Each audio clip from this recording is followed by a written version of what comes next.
So we're back again here with attorney Katie Fraizer from Dalton and Feingold. Nice to see you again, nice Katie. Nice to see you too. Thank you.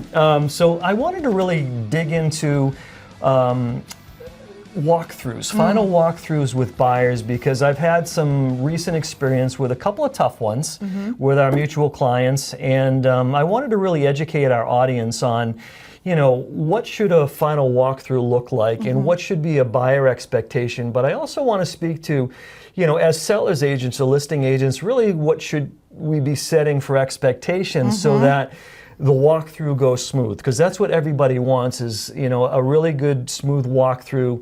But we had some challenges, you know, and I want to talk about some of those challenges and obviously how we overcame them. So let's first of all go to a Dracut property that we were trying to close, and we had one of our excited buyers, you know, walking through.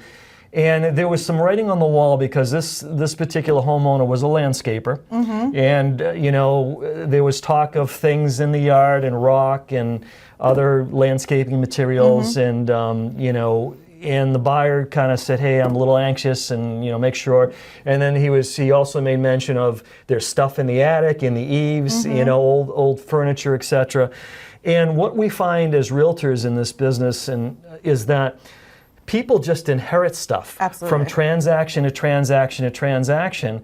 And I think some sellers just feel that it's okay just to leave. Hey, I bought it as is. I bought it, you know, because I had to take on the stuff to get the deal done, right? The previous seller left it for me. Right. They felt either pressured or they felt that there was some value there with the stuff. So now fast forward to today, and we find our new buyer taking on this sale, and the seller's kind of sometimes saying, yeah, sorry, you know, I had it, you know, here when I bought the property. So let's talk about how we kind of maneuvered this particular, you know, I think this is a great topic. Result. I think this doesn't get talked about that often. Thank you. I think it's a great topic to discuss. So I think, number one, it's all about expectations.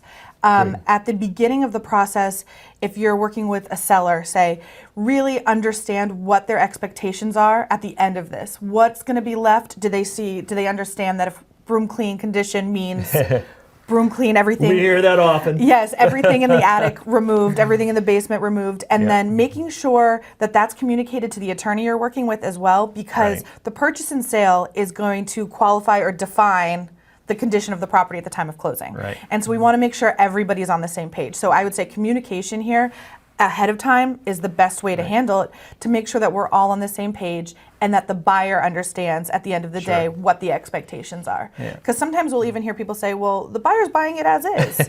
Well, how is as is defined in your purchase and sale? Because typically there's an as is clause, but then there's also a broom clean condition clause. So you want to make sure that the purchase and sale is reflective, or even the offer, depending on the state of the property, what the expectations are.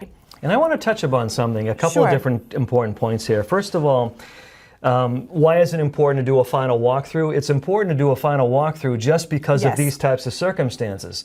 We want to make sure there's no sledgehammers in the walls, you know, broken windows, scratches on the floor.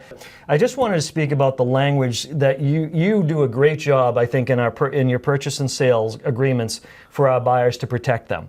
And that clause, possession, you know, is the phrase that pays, about being broom swept, but also, you know, making sure that, you know, the nooks and crannies of the eaves of a Cape-style home, the attics, the sheds, the yard spaces, the basements, you know, that's not necessarily always defined clearly. But the understanding is that the new buyer doesn't want to, and nor do they have to, inherit someone else's stuff.